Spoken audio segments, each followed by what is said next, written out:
यहाँ चाहिँ हाम्रो साथीहरू माछा मार्दैछन्। यतातिर पनि माछा मार्दैछन्। छामेर माछा मार्ने यतातिरको चाहिँ माछा मारेको चाहिँ यो तरिका रहेछ है। हाम्रोतिर त सबै पानी फ्याँकेर माछा मारिन्छ, यता चाहिँ यो तरिकाले माछा मार्दो रहेछन्। भेट्नु भयो त नाना? तपाईँ त उयो होला सुत्ली मार्दै हुन्छ क्या नाना?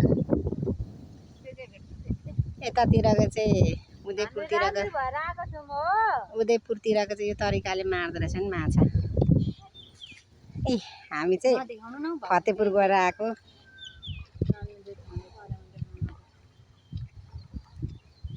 ठाउँ अनुसारको माछा मारे हुँदो रहेछ। कत्रो भेट्नु भयो?